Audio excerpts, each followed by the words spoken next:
Hi, this is Jason Epp with PTCI, and today I'm here with RJ Vaughn, who is a captain and a paramedic with the Guyman Fire Department. RJ, we appreciate you joining us today. Thank you, I appreciate it.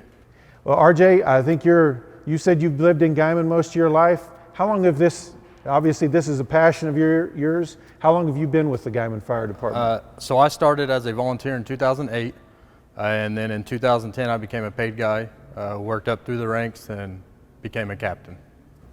Well, and as we were talking earlier a little bit, we were, PTCI through the Foundations of Rural Service was able to find money through a grant to help with a very important project that the fire department has put on. And of course, it wasn't just PTCI that's helped make this possible. Tell us a little bit about those who've helped make it possible and also this project. So this project, we do what we try to get out in the community as much as we can. The Farm Bureau used to bring a smoke trailer is what we call it. It's pretty much just a travel trailer that's rebuilt kind of into a house. We would teach kids all the way from pre-K all the way to 6th grade, depending on their age level. We teach them fire safety in, bedroom safety, kitchen safety, living room safety, and then just all around general fire safety. We all know kids, if you have something to show them, it holds their attention a lot longer. So I came up with this idea, maybe we should just build our own smoke trailer. So we got with a local volunteer here, JJ Palacios.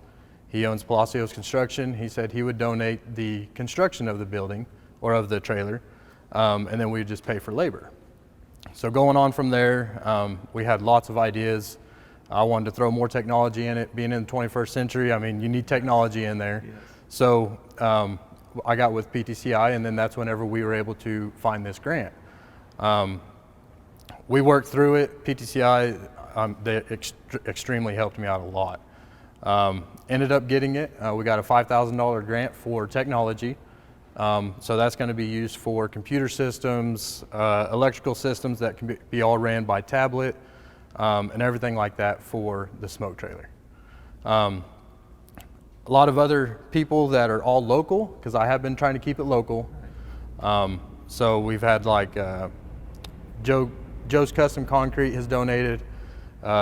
Casey Roshaw from Lumber Mart has been very gracious in what he's done. And then, of course, PTCI, and then Seaboard has donated, and also Tri-County so far.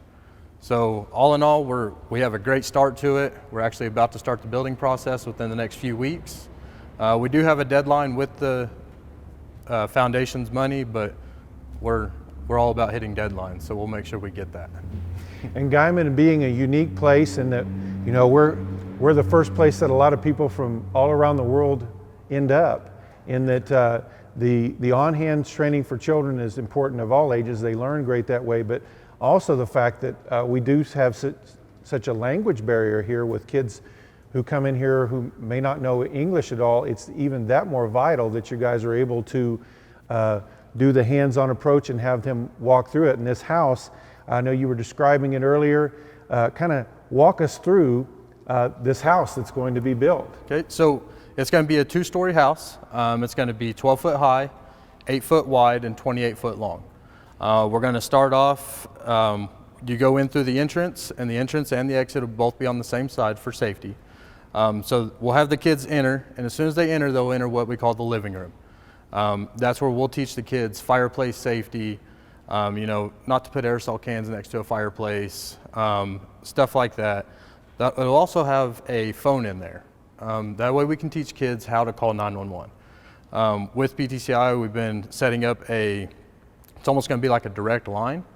So whenever the firefighter that's teaching those kids actually picks up the phone and dials 911, it'll just go straight to the next room, where another firefighter can answer that and act like an operator and say, 911, what's your emergency?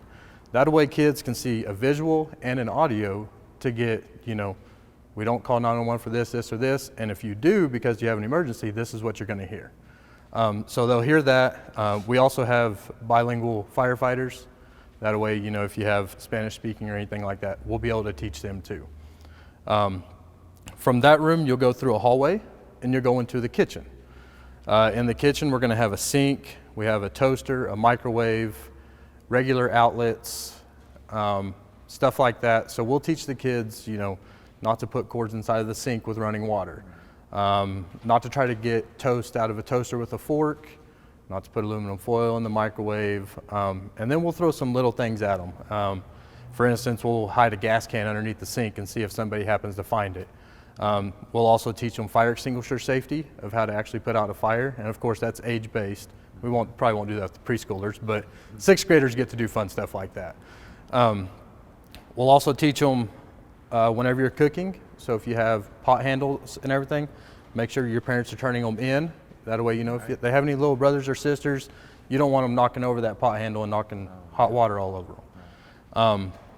One thing that I am going to incorporate into the smoke trailer, though, is we're going to put a TV inside the kitchen, but it's also going to be able to kind of be seen by the living room, and it's going to have, going in with our bilingual firefighters, we're going to have like a little script that we kind of go by.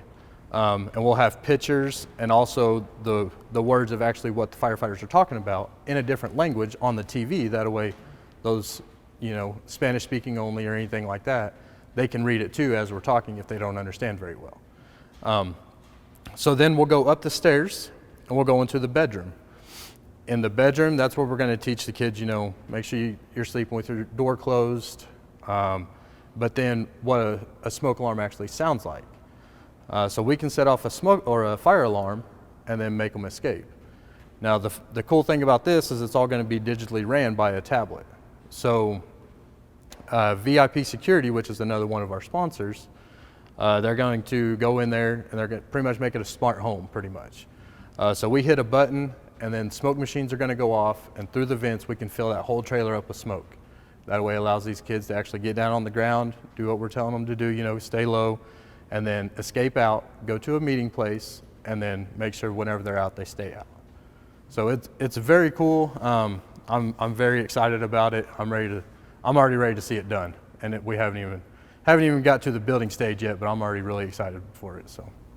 Well, and it is a great tool to be able to teach young children like that. I mean, it's already a tragedy for somebody to lose a home, but a far greater tragedy if a child or another human, a grown adult even, was lost in a fire. Yes. And just the ability to, if that was to happen and one of those kids was there in a home, that if they could think back on what happened in that moment, and not only for themselves, but maybe even for another adult in their family to help them know what to do in those situations too. Yes, could be life-saving. And that's what you guys are in the business for doing, right? It is, yes sir. We are in the life-saving business. But also we do have a firefighter here now that he was in grade school whenever this program first came out for Farm Bureau, and he's now a firefighter for us. Because he went through it so many times, he just absolutely fell in love with the fire service. So now he came in. So it's not only just education to save your life, but you may also find a career in it. Well, that's awesome. That inspired him for his future career to find his passion and want to save lives as well.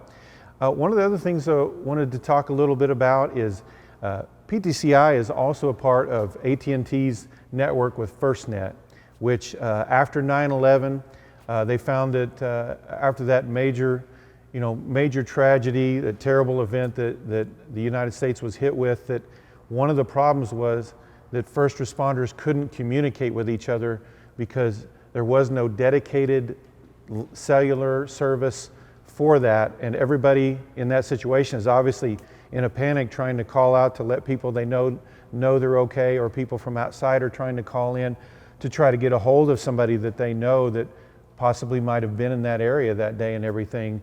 So if tragedy, a major disaster was to strike here, because of this, there's dedicated spectrum for first responders. What does that mean for the Guymon Fire Department and emergency services, and obviously police as well in this area? Yes, sir. So an open line is very crucial. Whenever we have a major incident happen, like you said, everybody's trying to, call their loved ones or anything like that. But we all have 2-way radios in our vehicles, but they don't always work. You get really windy days or anything like that, which out here in the Oklahoma Panhandle, that's every day. And it's, yes sir. So it's very hard to keep those open. So if we have an open dedicated line just for first responders, that makes things so much easier for us to be able to get, personnel where we need them, the correct apparatuses where we need them, to be able to save more lives entirely in the whole scheme of things. Well, so much of that is, it's not just having the right equipment and the knowledge, but it's also being able to get there in the amount of time that you need to, especially when you're dealing with fire or explosives or things like that. Timing is so much of that, being able to get there, get in there as quickly as possible. So, well, PTCI is very proud to be a part of that. And RJ, we sure appreciate your time today. God bless the fire department here in Guyman. We appreciate everything that you guys do, not only working to keep us safe, but also working to educate people so that they can keep themselves safe as adults, but also as children. Yes, sir. All right. Thank you. Thank you all. We thank the Guyman Fire Department once again for everything they do, and look forward to, for everybody out there to see this smokehouse when it's finished. I'm sure they're going to have an open house where they can show it off to the community. Thanks again. Thank you.